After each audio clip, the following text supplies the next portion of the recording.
que ne puis-je être comme au mois du passé, comme au jour où Dieu me gardait. Job chapitre 29, verset 2. Le plus souvent, le bon berger conduit ses rachetés le long des eaux tranquilles et les fait reposer dans les parcs herbeux.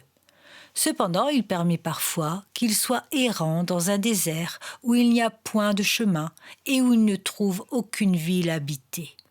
Ils sont affamés et altérés, leur âme défaille et ils crient à l'Éternel dans leur détresse. De même, il est beaucoup d'enfants de Dieu qui jouissent d'une joie à peu près constante. Pour eux, véritablement, les voies de la piété sont des voies agréables et ces sentiers ne sont que prospérité. Mais il en est d'autres, au contraire, qui ont à passer dans le feu et dans l'eau. Selon l'expression du psalmiste, les hommes montent sur leur tête, ils sont en butte à toutes sortes d'épreuves. Le devoir de tout ministre de l'Évangile est de s'adresser tour à tour aux diverses classes de ses auditeurs. Il doit tantôt avertir les forts, de peur qu'ils ne tombent dans la présomption, et tantôt stimuler ceux qui dorment, de peur qu'ils ne dorment du sommeil de la mort. Il doit aussi consoler les âmes abattues, et c'est là, mes bien-aimés, ce que je désire faire en ce jour. Oui, je me sens pressé de consoler ceux d'entre vous qui passent par des temps de langueur et de découragement. Ou, pour mieux dire, je voudrais leur adresser quelques exhortations qui, moyennant la bénédiction de Dieu, pourront les aider, je l'espère, à sortir de la triste condition dans laquelle ils sont tombés, en sorte qu'ils ne seront plus réduits à s'écrier avec Job « Oh, qui me ferait être comme j'étais autrefois ?» Abordons de suite notre sujet. En premier lieu, mes frères et sœurs, nous étudierons la maladie spirituelle, dont mon texte me semble être l'expression. Nous rechercherons ensuite la cause et le remède de cette maladie. Et enfin, quelques mots d'exhortation adressés aux âmes qui se trouvent dans ce fâcheux état termineront ce discours. Et d'abord, fixons notre attention sur la maladie spirituelle que suppose la plainte amère contenue dans les paroles de mon texte. Combien de chrétiens qui regardent au passé avec regret, à l'avenir avec effroi et au présent avec tristesse. Il leur semble que le temps qui n'est plus a été le meilleur et le plus doux de leur carrière chrétienne. Mais quant au moment actuel, il leur paraît enveloppé d'un voile sombre et mélancolique. Souvent, ils se prennent à souhaiter de pouvoir retourner de quelques mois, de quelques années en arrière, car alors ils vivaient près de Jésus, tandis que maintenant ils sentent qu'ils se sont éloignés de lui ou qu'il leur a caché sa face. En un mot, le langage de leur cœur revient à ceci. « Oh, qui nous ferait être comme nous étions autrefois ?»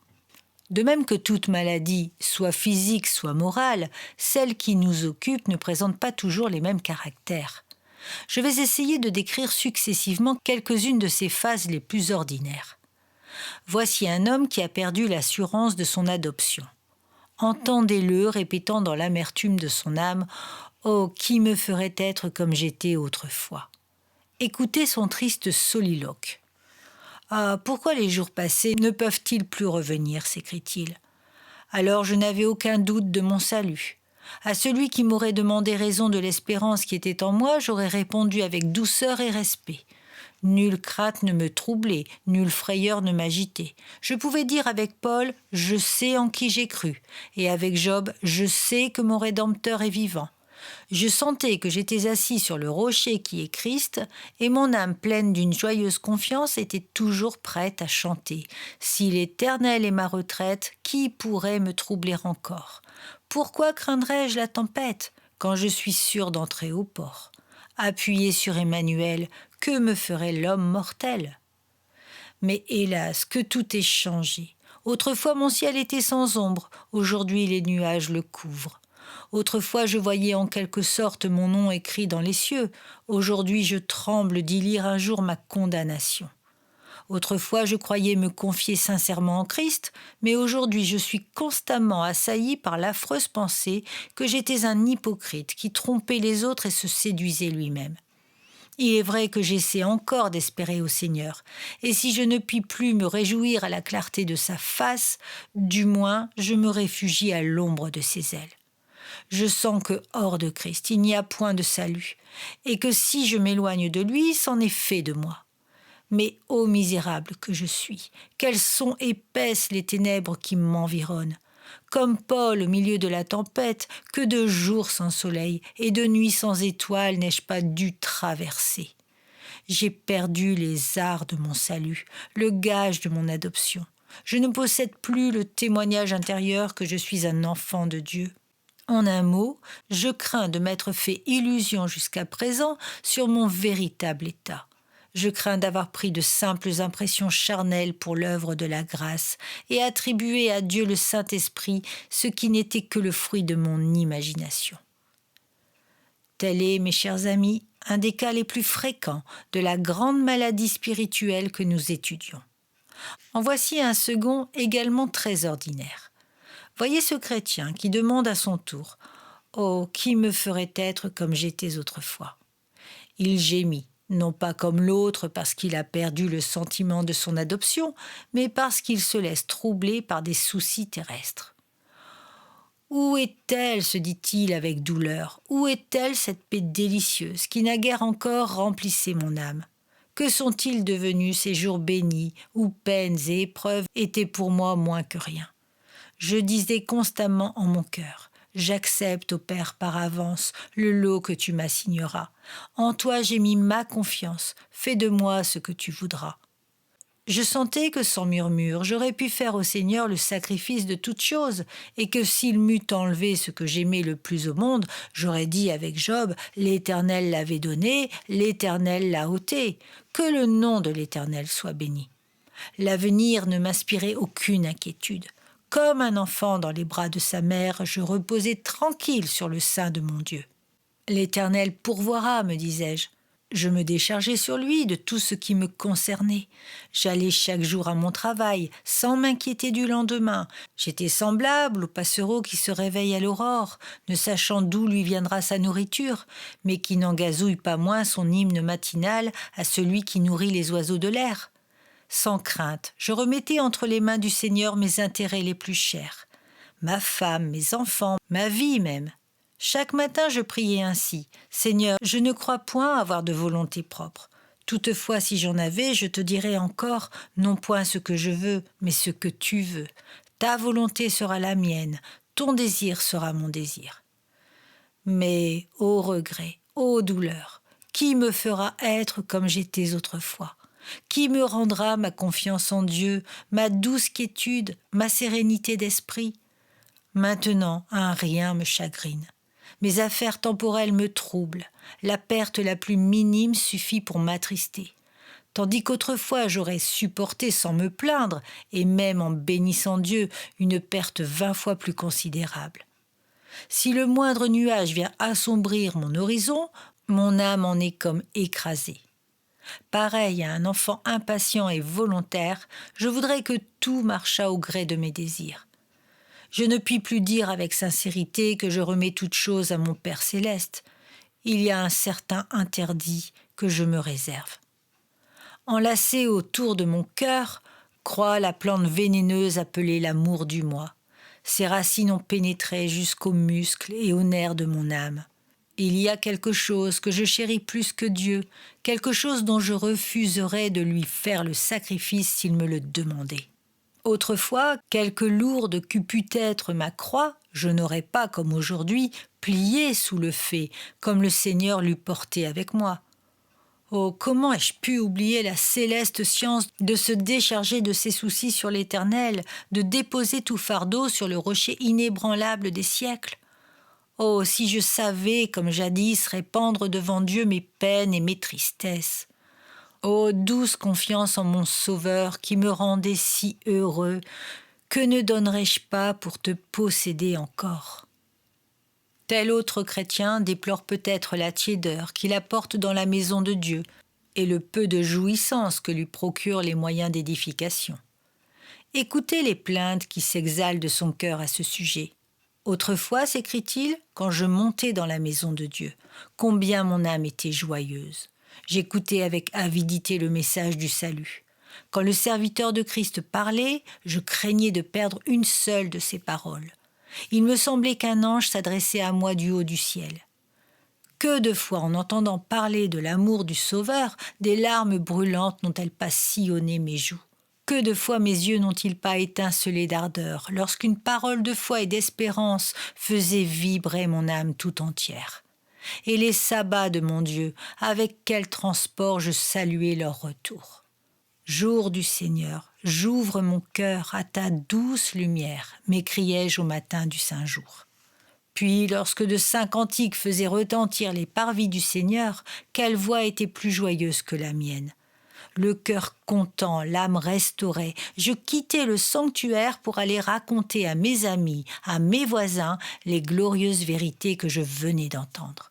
Et dans la semaine également, combien j'aimais à m'occuper des choses de Dieu. Pas une assemblée d'édification qui ne me trouvât à ma place. Je priais véritablement en esprit toutes les prières qui étaient prononcées. J'écoutais avec bonheur tous les discours, pourvu qu'ils fussent selon l'Évangile. Et mon âme, assise pour ainsi dire à un banquet somptueux, était rassasiée comme de moelle et de graisse. Si je lisais l'Écriture, elle me semblait toujours brillante de clarté. On eût dit qu'un rayon de la gloire divine illuminait pour moi ces pages sacrées. Si je ployais le genou devant Dieu, mon âme se répandait aussitôt en ardente supplication. Je prenais plaisir à ce saint exercice. Et les heures que je passais à genoux étaient les plus douces de mes journées. J'aimais mon Dieu, et mon Dieu m'aimait. Mais hélas, ce saint zèle, cette ferveur d'esprit, je ne les possède plus. Je vais toujours à la maison de Dieu. J'y entends la même voix, le même serviteur de Christ que j'aime si cordialement m'adresse encore les plus touchants appels. Mais je n'ai plus de larmes à verser. Mon cœur s'est endurci. Les douces émotions que je goûtais naguère deviennent de plus en plus rares. Je me rends au culte divin à peu près comme un écolier se rend à son école. J'y vais sans plaisir, sans amour, parce qu'il faut y aller. Et j'en sors l'âme aussi sèche qu'en entrant.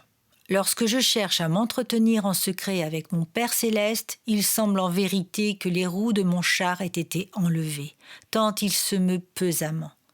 Et lorsque j'essaie de chanter les louanges de Dieu, je me trouve sans élan et sans ferveur. Oh, qui me ferait être comme j'étais autrefois, comme j'étais en ces jours où Dieu faisait luire sa lampe sur ma tête? Je dois le dire, mes chers auditeurs, je ne pense pas qu'il y en ait beaucoup parmi vous qui puissent s'associer pleinement à un tel langage. En général, je le sais, vous aimez à venir dans la maison de Dieu, et pour ma part, je rends grâce à mon Maître de ce qu'il me permet de prêcher l'Évangile à des auditeurs qui paraissent le goûter et le sentir, à des chrétiens dont les yeux ne restent pas toujours secs en l'entendant annoncer, et dont le cœur s'est parfois bouillonné d'un saint enthousiasme. Mais sans être parvenu au triste état que je viens de décrire, vous pouvez cependant en connaître quelque chose. Peut-être la parole ne vous semble-t-elle plus aussi douce, aussi savoureuse qu'autrefois. Et alors, j'en suis assurée, les plaintes que je viens d'exprimer éveillent quelque écho dans votre cœur. Mais passons à un quatrième cas. Il est des chrétiens qui se lamentent amèrement, parce que leur conscience n'est plus aussi délicate que par le passé. Ils disent avec tristesse, dans les premiers temps qui suivirent notre conversion, c'est à peine si nous osions faire un pas, tant nous craignions de nous fourvoyer. Nous éprouvions avec soin toutes choses, nous évitions jusqu'à l'apparence du mal. Dès que nous apercevions sur notre route la moindre trace du serpent ancien, nous nous détournions avec épouvante. Le monde se moquait de nous, il nous appelait des puritains. Nous étions constamment sur nos gardes, nous avions peur d'ouvrir la bouche, et nos scrupules allaient si loin que nous condamnions certaines choses qui en réalité étaient innocentes. Notre conscience ressemblait à la sensitive. Si la main du péché s'en approchait, aussitôt elle se reployait sur elle-même. Notre âme était comme couverte de meurtrissures, en sorte que le plus léger attouchement lui arrachait des cris.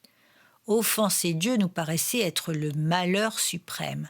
Si quelqu'un prononçait une imprécation en notre présence, nous tremblions d'effroi. Si nous voyions un homme violer le sabbat, nous étions éperdus. La moindre tentation nous indignait. Il nous semblait entendre la voix du démon lui-même. Et pleins d'une sainte colère, nous nous écrions « Arrière de moi, Satan !» Le péché sous toutes ses formes nous faisait horreur. Nous le fuyions comme un serpent, nous le craignions comme du poison. Mais où est-elle maintenant, cette conscience si sensible et si tendre? Qu'est devenue sa délicatesse d'autrefois? Nous n'avons pas, il est vrai, abandonné les sentiers du Seigneur, ni oublié sa loi. Nous n'avons point extérieurement déshonoré notre sainte profession. Et Dieu seul connaît nos iniquités. Toutefois, nous l'avouons avec confusion, notre conscience n'est plus ce qu'elle a été. Hier encore, elle tonnait contre le péché, aujourd'hui elle garde le silence. Ô conscience, conscience, nous t'avons abreuvé de soporifiques, et maintenant tu dors, tandis que tu devrais nous avertir. Sentinelle du Seigneur, ta voix pénétrante savait naguère se faire entendre jusqu'au plus profond de notre être, mais maintenant tu es assoupi, et nous succombons à la tentation. Jusqu'à présent, nous n'avons péché que dans de petites choses, mais de même que le balancement d'un brin d'herbe indique de quel côté souffle le vent, de même ces petites infidélités ne prouvent que trop dans quelle funeste voie notre âme est engagée. Oh, qui nous délivrera de cette conscience si épaisse, si dure, si calleuse, de cette conscience que les flèches de la loi ne peuvent plus transpercer? Oh, qui nous fera être comme nous étions autrefois? Enfin, mes bien-aimés, il est peut-être quelques-uns d'entre vous qui gémissent, et non sans raison, parce qu'ils n'ont pas autant de zèle pour la gloire de Dieu et pour le salut des âmes qu'ils en avaient jadis. Il y a quelque temps, si nous voyions une âme cheminer vers la perdition, nos yeux se remplissaient de larmes. Si nous voyions un de nos semblables prêt à commettre un péché, nous nous élancions vers lui, le suppliant de renoncer à son coupable dessein. Jamais nous ne sortions sans donner à l'un quelque traité religieux, à l'autre quelques bons avis. Il nous semblait que nous devions toujours parler du Seigneur Jésus. Si une occasion de faire du bien se présentait, nous étions toujours les premiers à la saisir. Notre vœu le plus cher était de sauver quelques âmes. Et si profond, si ardent était notre amour pour les pécheurs, que volontiers nous eussions consenti à être moqués, hués, abreuvés d'outrages, persécutés par le monde entier, exposés même à la mort à cause de Christ, si à ce prix nous eussions pu arracher un seul de nos frères à la perdition éternelle. Notre âme brûlait d'un désir intense d'amener des âmes à Christ, et nous estimions que c'était là le seul but en vue duquel il valait la peine de vivre. Mais hélas, quel souffle glacial est venu flétrir ce généreux élan. Aujourd'hui, les âmes peuvent être damnées, nous ne pleurons point. Les pécheurs peuvent être précipités dans l'étang ardent de feu et de soufre, nous demeurons impassibles. Des milliers de créatures immortelles peuvent être moissonnées chaque jour et tomber dans l'abîme du tourment, cela ne nous touche point. Nous exhortons bien encore notre prochain à fuir la colère à venir, mais nos yeux restent secs. Nous prions pour lui, mais sans que nos cœurs prennent part à nos prières. Nous lui parlons de son danger, mais sans avoir l'air de prendre ce danger au sérieux. Nous passons à côté des repères du vice et de l'infamie. Sans doute nous voudrions que ceux qui y habitent fussent meilleurs, mais c'est là tout. On dirait que la compassion même est éteinte dans nos cœurs. Il fut un temps où l'enfer était pour nous une réalité si vivante qu'il nous semblait sans cesse entendre les hurlements et les lamentations des réprouvés, en sorte que le cri constant de notre âme était celui-ci. « Ô Dieu, aide-moi à sauver mon prochain !» Mais maintenant, nous prenons les choses plus froidement. Nous avons peu d'amour pour les hommes, peu de zèle pour la gloire de Dieu, peu d'énergie pour son service. Ô mes bien-aimés, si tel est votre état spirituel, si comme votre indigne pasteur, vous pouvez vous associer dans une certaine mesure à ces tristes aveux, assurément, du fond de votre cœur humilié, s'élève en cet instant même cette plainte amère. Qui nous fera être comme nous étions autrefois? Mais nous nous sommes assez longtemps arrêtés à la maladie spirituelle, si bien décrite par les paroles de notre texte. Recherchons-en maintenant la cause et le remède. Le plus souvent, ce fâcheux état de choses est le résultat du relâchement dans la prière. Quant au remède, il est facile de comprendre qu'il est l'inverse de la cause. Voyons mon frère qui est toujours à te plaindre de l'alanguissement de ta piété. Essayons de descendre à la racine du mal. Si tu n'es plus comme tu étais autrefois, ne serait-ce pas tout simplement parce que tu as négligé la prière ? Rien ne débilite l'âme comme le manque de prière. On l'a observé avec raison. Un cabinet négligé est le berceau de toutes sortes de mal. On peut dire que le cabinet du chrétien est pour lui la source, soit de beaucoup de bien, soit de beaucoup de mal. De bien s'il le fréquente assidûment, de mal s'il le néglige. Nul ne peut croître dans la grâce s'il est paresseux à s'approcher de Dieu. Quelque avancé que soit un chrétien, s'il ne priait pas, il aurait bientôt cessé de vivre. L'enfant de Dieu a besoin d'être constamment substanté. Si bien nourri qu'il puisse être aujourd'hui, il ne saurait subsister demain si ses provisions ne sont renouvelées. Or, ce renouvellement incessant de grâce, c'est par la prière seule qu'il peut l'obtenir. Quand même une âme posséderait la force spirituelle de 50 chrétiens d'élite, si elle cessait de prier, elle ne pourrait que périr. Mon frère, examine-toi donc à cet égard. Et si en regardant en arrière, tu étais contraint à te dire « Il fut un temps où mes prières étaient plus régulières, plus senties, plus nombreuses qu'aujourd'hui. Maintenant, elles sont faibles, languissantes, sans sincérité et sans onction. » Si, dis-je, ta conscience t'obligeait à faire cet aveu, ô mon bien-aimé, ne t'étonne plus du malaise de ton âme. Ne cherche pas ailleurs l'explication de ce marasme spirituel dont tu te sens atteint. Le relâchement dans la prière, voilà la cause du mal. Mais où en est le remède, diras-tu ? Et c'est tout simple, chère âme, prie davantage. Si peu de prières t'ont réduite à l'état d'abaissement dans lequel tu te trouves, beaucoup de prières te relèveront. C'est le manque de prière qui t'a appauvri. C'est l'abondance de prière qui t'enrichira. De même que sans labourage, l'homme n'aurait point de pain, de même sans la prière, l'âme croyante serait affamée. Voulons-nous donc prospérer sous le rapport spirituel ? Soyons plus persévérants dans la prière. Ô mes chers amis, voulons-nous donc prospérer sous le rapport spirituel ? Soyons plus persévérants dans la prière.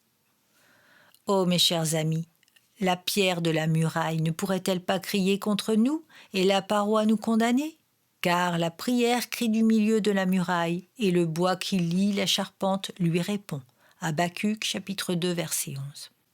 La poussière de notre bureau ne s'élève-t-elle pas en témoignage devant Dieu, nous accusant de négligence dans nos dévotions particulières ? Voilà pourquoi nous ne sommes plus tels que nous étions autrefois.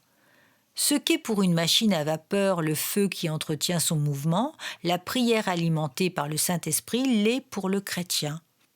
La prière est le véhicule que Dieu a choisi pour faire part de ses grâces à ses enfants.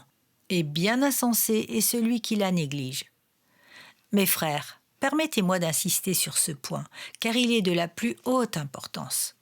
Si vous reconnaissez qu'en négligeant de vous approcher de Dieu, vous placez votre âme dans la situation la plus périlleuse, votre devoir est tout tracé. Vaquez à la prière avec plus de soin que jamais. Un commerçant gémit parce que son négoce n'est plus aussi florissant qu'autrefois. Or, il avait coutume d'envoyer au loin des navires qui lui revenaient chargés d'or.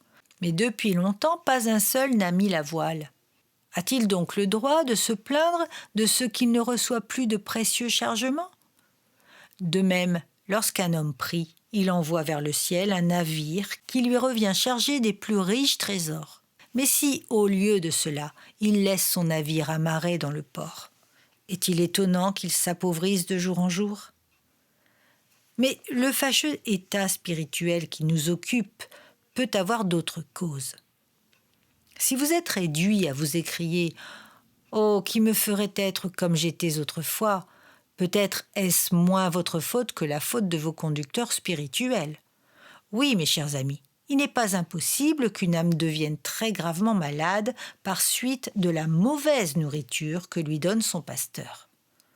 Peut-on s'attendre en effet à ce qu'ils croissent dans la grâce, ces chrétiens qui ne sont jamais arrosés par les ruisseaux qui réjouissent la cité de notre Dieu ? Comment pourraient-ils se fortifier dans le Seigneur Jésus, ceux qui ne sont pas nourris du lait spirituel et purs de la parole? Recherchez donc avec le plus grand soin les instructions d'un ministre fidèle. Je connais des chrétiens qui jamais ne sortent de leur lieu de culte sans se lamenter sur le peu d'édification qu'ils y trouvent. Et pourtant, étrange contradiction, ils y retournent régulièrement dimanche après dimanche. En vérité, je ne sais comment qualifier une telle conduite. Et bien loin d'exciter ma compassion ou ma sympathie, j'estime que ces chrétiens méritent qu'on aille à eux avec la verge. Lorsqu'il peut choisir, tout fidèle est tenu d'aller là où il trouve la nourriture qui correspond le mieux aux besoins de son âme. Sans doute, il ne doit pas changer de lieu de culte à la légère. Mais si une longue expérience l'a convaincu que la prédication qu'il entend habituellement ne lui tourne pas à profit, au lieu de perdre son temps en vaines doléances, il est de son devoir d'aller ailleurs. Souvent, un pasteur infidèle affame pour ainsi dire son troupeau. Il réduit les brebis du Seigneur à l'état de squelettes ambulants, en sorte qu'on peut compter tous leurs os. C'est là, mes frères, une seconde cause qui peut amener les âmes à crier « Oh, qui nous ferait être comme nous étions autrefois !» Mais il y en a une troisième que j'ai hâte de vous signaler, car je crois qu'elle vous concerne plus que la précédente. Votre état de dépérissement spirituel peut provenir non de la qualité de votre nourriture, mais de la quantité insuffisante que vous en prenez. Je m'explique. Voici un homme, un simple ouvrier, je suppose, qui autrefois se rendait régulièrement 2 fois chaque dimanche à la maison de Dieu. Le lundi soir, quoique pressé de travail, il trouvait néanmoins le temps d'ôter à la hâte son tablier de cuir et de courir à la réunion de prière. Peut-être y arrivait-il un peu tard, mais il y entendait toujours quelques bonnes paroles. Le jeudi soir encore, il s'efforçait de se rendre dans le sanctuaire pour écouter les exhortations d'un ministre de l'Évangile. Et afin de regagner les heures passées à ces divers exercices religieux, il se couchait tard, se levait le matin et travaillait avec une infatigable ardeur. Mais un jour, voilà que cet homme pense en lui-même « Je suis surchargé d'ouvrage. La vie que je mène est trop fatigante. Je ne puis plus sortir aussi souvent. D'ailleurs, les courses sont si longues. » Alors il renonce d'abord à telle réunion, puis à telle autre, et ainsi de suite. Jusqu'à ce que, enfin, s'apercevant que la vie de somme décline d'une manière sensible, il s'écrie tout éperdu « Oh, qui me ferait être comme j'étais autrefois ?» Ne devais-tu pas t'attendre à ce qui t'arrive, mon frère? Tu prends moins d'aliments que par le passé. N'est-il pas tout simple que tu t'affaiblisses? Comme le petit enfant, le chrétien a besoin de manger souvent, et peu à la fois. Pour ma part, je n'hésite pas à le dire. Je crois que lorsqu'une âme abandonne les services religieux de la semaine, si ce n'est pour cause d'empêchement absolu, c'en est fait pour cette âme de la vie religieuse. Tant que l'on adore Dieu que le dimanche, disait Whitefield, une piété pratique ne saurait exister. Les services de la semaine sont souvent les meilleurs. Si dans les jours de sabbat, Dieu abreuve ses enfants à des ruisseaux de lait, on peut dire que souvent il semble réserver la crème pour les autres jours. Lors donc qu'un chrétien se tient volontairement éloigné des moyens de grâce les plus propres à fortifier son âme, n'est-ce pas à lui-même qu'il doit s'en prendre s'il est réduit à s'écrier « Oh, qui me ferait être comme j'étais autrefois ?» Je ne vous blâme pas, mes bien-aimés. Je désire seulement réveiller par mes avertissements les sentiments purs que vous avez. 2 Pierre chapitre 3 verset 2, afin que vous vous souveniez des choses annoncées d'avance par les saints prophètes et du commandement du Seigneur et Sauveur enseigné par vos apôtres.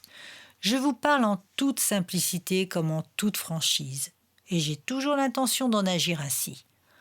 Ô chrétiens, soyez fidèles à votre drapeau. Ne le perdez pas un seul instant de vue et vous remporterez la victoire. Mais si le plus léger indice de défection se manifeste dans vos rangs, n'est-il pas du devoir de votre pasteur de vous avertir, de peur que vous ne veniez à déchoir de votre fermeté? L'idolâtrie, telle est une autre cause très ordinaire du déclin de la piété. Il est des chrétiens qui se laissent aller insensiblement à retirer leur cœur à Dieu pour le donner à quelque objet terrestre et qui s'affectionnent aux choses qui sont d'ici-bas plus qu'à celles qui sont d'en haut. Ah, mes amis, il est difficile d'aimer le monde et d'aimer Christ. Je dis plus, c'est impossible. Mais d'un autre côté, il est difficile, j'en conviens, de ne pas aimer la créature. Il est difficile de ne pas s'attacher à la terre. J'allais presque dire, c'est impossible. Et par le fait, c'est impossible pour l'homme laissé à ses propres forces. Dieu seul peut nous apprendre à préférer l'invisible au visible, le spirituel au matériel. Dieu seul peut nous rendre capables de lui donner nos cœurs sans réserve et sans partage. Mais notez bien ceci, mes frères et sœurs. Toutes les fois que cédant à notre penchant à l'idolâtrie, nous nous ferons un veau d'or et nous nous prosternerons devant lui, tôt ou tard, ce veau d'or sera réduit en poudre et mêlé, pour ainsi dire, à l'eau que nous boirons, en sorte que nous pourrons dire avec le psalmiste « Tu m'as abreuvé d'absinthe ». Jamais chrétien ne s'est façonné une idole sans qu'elle ne se voie écrouler sur lui et ne l'ait grièvement blessé dans sa chute. Jamais l'âme n'a essayé d'étancher sa soif aux citernes crevassées du monde sans qu'elle ait trouvé, au lieu des ondes pures qu'elle cherchait, des reptiles immondes et des eaux croupissantes. Le Seigneur veut que ses enfants vivent de lui et de lui seul. S'ils cherchent ailleurs leur vie, il prend soin de leur faire boire des eaux de Mara, de verser de l'amertume dans leur âme, afin de les ramener vers le rocher d'où jaillissent les seules eaux vivifiantes. Ô mes bien-aimés, prenons donc garde que nos cœurs soient tout à Christ, entièrement à Christ, uniquement à Christ. S'il en est ainsi, nous jouirons certainement d'une paix constante, et notre âme ne sera pas contrainte à s'écrier « Qui me ferait être comme j'étais autrefois ?» Il semble presque superflu de vous indiquer d'autres causes qui peuvent déterminer la maladie spirituelle dont nous parlons. Toutefois, nous vous en signalerons une dernière qui est peut-être la plus commune de toutes. Souvent, notre piété n'est plus ce qu'elle a été parce que nous avons nourri au-dedans de nous des sentiments d'orgueil et de propre justice. Ah, mes amis, sachez-le, aussi longtemps que vous serez sur la terre, vous ne parviendrez point à vous débarrasser complètement de ce vieux levain de propre justice. Le démon nous est représenté par l'Écriture sous l'emblème d'un serpent parce qu'un serpent se glisse partout, jusque dans le moindre interstice.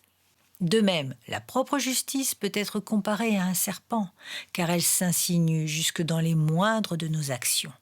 Si vous vous efforcez de servir Dieu, excellent chrétien, vous dit le diable, comme tu sers Dieu fidèlement, tu dépenses ta vie à prêcher l'Évangile, tu es un noble cœur. Si dans une réunion de prière, le Seigneur vous donne de répandre votre âme devant lui avec liberté et avec quelque ferveur, aussitôt Satan vous caresse avec complaisance. « Comme tu as bien prié », s'écrie-t-il. Certainement les frères t'aimeront, tes progrès dans la grâce sont vraiment remarquables. Si une tentation se présente et que vous soyez rendu capable d'y résister, « Ah », s'écrie-t-il encore, « tu es un vaillant soldat de la croix. Regarde l'ennemi que tu as terrassé. Une brillante couronne t'attend au bout de la carrière. Tu te comportes en véritable héros. Vous vous confiez implicitement au Seigneur, vous acceptez toutes ses promesses. Satan murmure alors à votre oreille. Combien ta foi est ferme, rien ne peut t'ébranler. Quelle différence entre toi et tel ou tel de tes frères. Sa foi n'est pas la moitié aussi forte que la tienne. Sur quoi vous allez tout gonfler d'importance, tancer vertement votre frère qui est faible. Vous lui reprochez de n'être pas de votre taille. Et pendant ce temps, le démon continue ses perfides insinuations, ne se lassant pas d'admirer votre force, votre fidélité, votre confiance en Dieu, et vous affirmant que vous n'avez point la moindre parcelle de justice propre. Votre pasteur s'adresse aux pharisiens de son troupeau. Mais qu'avez-vous de commun avec les pharisiens ? Vous vous croyez complètement inaccessible à l'orgueil, tandis qu'en réalité, il n'est pas d'être qui soit plus orgueilleux que vous.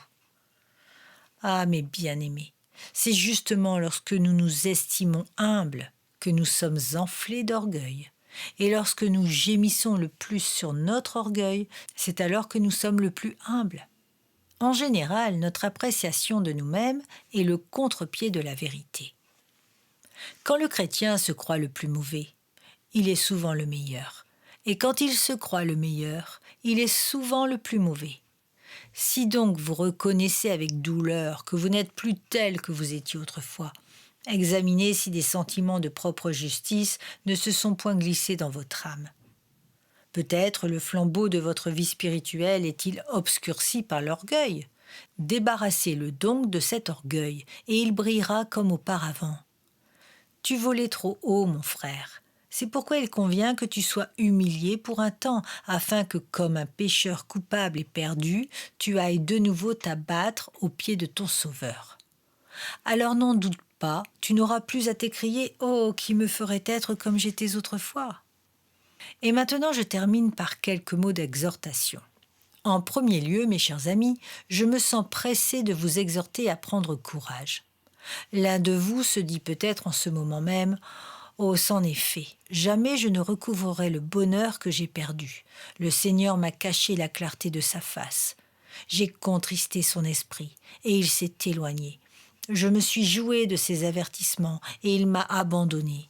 J'ai délaissé les sentiers de la justice, et maintenant je suis comme emprisonné dans une cage de fer dont il m'est impossible de sortir. Il est vrai, pauvre âme, tu ne saurais par toi-même recouvrer la liberté. Tes faibles forces ne parviendront jamais à briser ou à limer les barreaux derrière lesquels tu languis. Toutefois, je le répète, prends courage. D'autres sont sortis avant toi de la sombre prison du découragement et du désespoir. Sais-tu ce que tu dois faire, mon bien-aimé ? Crie à ton bon maître. Demande-lui de venir te délivrer.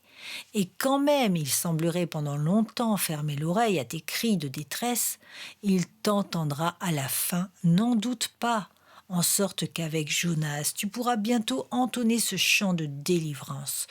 Tu m'as jeté dans l'abîme, dans le cœur de la mer, et les courants d'eau m'ont environné. Toutes tes vagues et tous tes flots ont passé sur moi. Jonas chapitre 2 verset 3. Reviens, reviens ô pécheur égaré. Entends la voix du Seigneur qui t'appelle.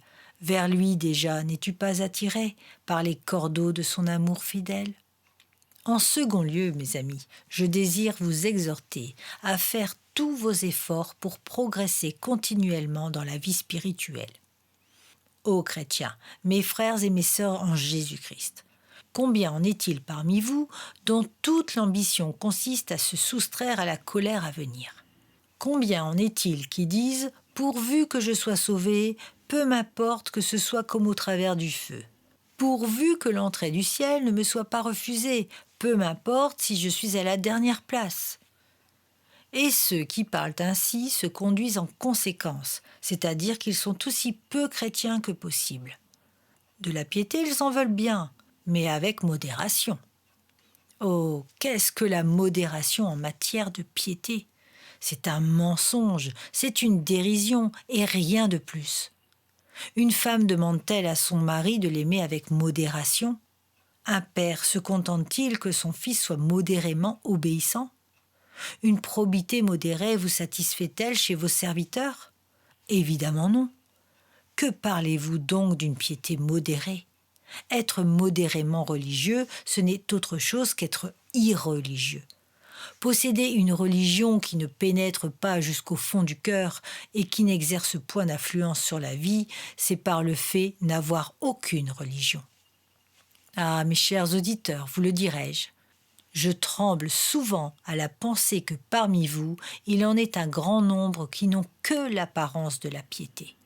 Malheur à vous, sépulcres blanchis, qui vous contentez de paraître beaux dehors, sans considérer qu'au-dedans, vous n'êtes que souillure et corruption.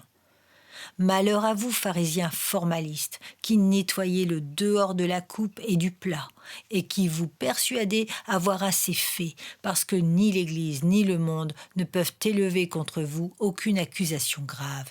Prenez garde, le jour viendra où le juge suprême examinera l'intérieur du plat et de la coupe, Et s'il les trouve pleins d'injustice et de méchanceté, il les mettra en pièces et en jettera les débris dans l'abîme du tourment. Pauvre formaliste, votre prétendue piété ressemble aux ailes de cire d'un personnage de la fable. Elle peut fort bien suffire pour voler ici-bas, mais lorsqu'il vous faudra prendre votre essor vers les régions supérieures, le puissant soleil de Jésus la fondra en un instant, et vous tomberez pour jamais dans le gouffre de la perdition. Ô soi-disant chrétiens, si habilement dorés, ornés et vernissés, que ferez-vous lorsqu'au dernier jour vous serez reconnus pour être du vil métal ?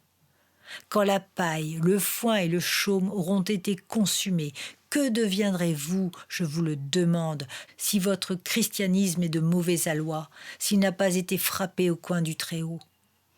Comment pourrez-vous passer par le creuset au grand et illustre jour du Seigneur si vous n'êtes pas de leur fin ? Mais j'en ai la confiance, il est des âmes dans cet auditoire qui n'ont rien à craindre de cette solennelle épreuve. Elles sont nées de Dieu, par conséquent le feu ne saurait les consumer. Toutefois, mes bien-aimés, et si je ne parle qu'aux véritables croyants, jugez vous-même si je suis injuste à l'égard des chrétiens de nos jours, en disant qu'en général, nous nous contentons trop aisément de savoir que nous sommes enfants de Dieu et que nous n'aspirons point assez à croître en stature et en force. Nous ressemblons à des nains, à de pauvres enfants rachitiques et souffreteux. Au lieu de marcher courageusement en avant, nous sommes toujours à gémir et à répéter sur tous les tons qui nous ferait être comme nous étions auparavant. C'est là un symptôme de rachitisme. Si nous voulons faire de grandes choses dans le monde, nous ne devons pas souvent pousser ce cri. Il faut bien plutôt que nous soyons toujours prêts à chanter « Ma langue, égaie-toi, réjouis-toi, mon cœur, entonne un chant d'amour, Jésus est ton sauveur ». Et que, plein de joie, nous puissions dire avec Paul « Je sais en qui j'ai cru ». Chrétiens, voulez-vous être utiles ? Voulez-vous honorer votre maître ? Désirez-vous obtenir dans le ciel une brillante couronne afin d'en faire hommage à votre Sauveur ? S'il en est ainsi, et peut-il ne pas en être ainsi, veillez avec le plus grand soin à la santé de votre âme. Ne la laissez pas végéter et languir. Que l'homme intérieur qui est en vous n'est pas simplement le souffle de la vie, mais qu'il se développe de jour en jour et devienne semblable à un arbre planté près des eaux courantes, qui porte son fruit en sa saison et dont le feuillage ne se flétrit point. Quoi, mes bien-aimés, vous vous contenteriez d'une couronne sans ornement quand vous savez que si vous amenez des âmes à Christ, vous luirez comme des étoiles dans la splendeur de l'étendue. Vous voudriez vous asseoir au banquet des noces, revêtu, il est vrai, de la robe de Christ, mais sans que Dieu vous ait donné un seul joyau comme récompense de vos services ici-bas ? Ah non, j'en suis certain.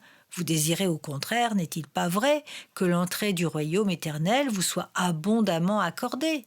Vous voulez jouir de la plénitude des grâces du Seigneur.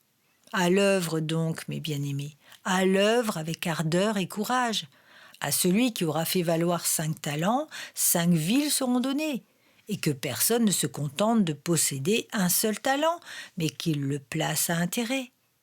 Car on donnera à quiconque a déjà, et il aura encore davantage, mais pour celui qui n'a pas, on lui ôtera même ce qu'il a. Moi, je le sais pour beaucoup de ceux qui m'écoutent en ce moment, ce que je viens de dire est dépourvu de tout intérêt. Peut-être pensent-ils eux aussi qui nous ferait être comme nous étions autrefois. Mais dans leur bouche, cette plainte a un sens tout autre que dans la bouche du chrétien. Hélas, dit le pécheur avec amertume, que ne suis-je encore ce que j'étais il y a quelques années ? Car alors j'étais plein d'entrain et d'insouciance, je menais joyeuse vie. Nul mieux que moi ne savait vider la coupe des festins. Nul ne se laissait emporter plus gaiement par le tourbillon des plaisirs de la folie. Mais ce que je faisais alors, je ne puis plus le faire. J'ai usé ma santé, j'ai dépensé mon énergie, j'ai perdu ma fortune. Je suis malade de corps et faible d'esprit. Qui me ferait être comme j'étais autrefois ? Ah, pauvre pécheur, tu as lieu en effet de regretter le passé. Mais attends seulement quelques mois, et le présent qui maintenant te semble si sombre sera à son tour l'objet de tes amers regrets. Et plus tu avanceras dans la vie, sache-le, plus tu souhaiteras retourner en arrière, car le chemin de l'enfer descend, descend, descend toujours. Et le malheureux engagé sur cette pente fatale se consume continuellement en impuissant désir de revenir sur ses pas. Oh oui, tu auras encore à t'écrier « Qui me ferait être comme j'étais autrefois ?» Tu penseras aux jours heureux où la prière de ta mère te bénissait, où la voix de ton père t'avertissait, où tu allais prendre place sur les bancs d'une école du dimanche, où assis sur les genoux de ta mère, tu l'écoutais te parlant du Sauveur. Et ces réminiscences d'un heureux passé seront d'autant plus poignantes que ce passé sera plus éloigné de toi. Ah, mes chers auditeurs, il y en a beaucoup parmi vous qui ont bien besoin de rebrousser chemin. Pensez au nombre de vos égarements. Voyez jusqu'où vous êtes tombés. Mais qu'ai-je dit ? Non, pécheur, tu n'as que faire de rebrousser chemin. Au lieu de regarder aux choses qui sont derrière toi, regarde à celles qui sont devant. Et au lieu de t'écrier « Qui me ferait être comme j'étais autrefois ?» dis en sincérité de cœur « Que ne suis-je un nouvel homme en Jésus-Christ ?» Il ne te servirait de rien, crois-le, de recommencer la vie telle que tu es. Tu serais bientôt aussi mauvais que tu l'es en ce moment. Mais si Dieu daignait faire de toi un homme nouveau, oh, alors pauvre mortel, qui que tu sois, quelque bas que tu sois tombé, tu vivrais véritablement en nouveauté de vie. Un chrétien est tout aussi réellement un nouvel homme que s'il n'avait pas vécu avant sa conversion. La vieille créature est détrônée, il est une nouvelle créature, née de nouveau et entrant dans une nouvelle existence. Pauvre âme, Dieu peut accomplir en toi cette merveilleuse transformation. Dieu, le Saint-Esprit, peut faire de toi un nouvel édifice, et cela sans employer une seule des pierres qui entraient dans la structure de l'ancien. Il peut te donner un nouveau cœur, un nouvel esprit, de nouveaux plaisirs, un nouveau bonheur, de nouvelles perspectives, et enfin un ciel nouveau. Ah, me dis-tu peut-être, je sens que j'ai besoin de toutes ces choses, mais est-il bien vrai que je puisse les obtenir ? Juge toi-même, mon frère, si tu le peux, par cette simple déclaration de l'Évangile. C'est une chose certaine et digne d'être reçue avec une entière confiance que Jésus-Christ est venu dans le monde pour sauver les pécheurs. Il n'est pas dit, remarque-le, que ce soit là une chose digne seulement de quelque confiance, mais d'une entière confiance, de toute la confiance dont tu es capable. Si donc tu dis en cet instant même, Jésus est venu pour sauver les pécheurs, je le crois, je le sais. Tu n'as rien à craindre, le salut est à toi. Mais Jésus voudra-t-il bien me recevoir, moi si vil et si indigne, demandes-tu peut-être ? Je te répondrai par une parole de mon Sauveur lui-même. Je ne mettrai point dehors celui qui viendra à moi. Mais je n'ose aller à lui, objectes-tu encore. Si quelqu'un a soif, qu'il vienne à moi et qu'il boive, est-il écrit. As-tu soif ? Soupires-tu après le pardon ? Sens-tu le besoin que tu as d'un sauveur ? As-tu soif, te dis-je. S'il en est ainsi, mon frère, ma sœur, voici ce que te dit Dieu le Saint-Esprit, que celui qui voudra de l'eau vive en prenne gratuitement. Écoutez tous une bonne nouvelle. C'est pour sauver que Jésus-Christ est mort. Qui croit au Fils a la vie éternelle. Notre salut est un don du Dieu fort. Que Dieu vous accorde à tous la grâce d'accepter ce salut pour l'amour de son nom. Charles Spurgeon.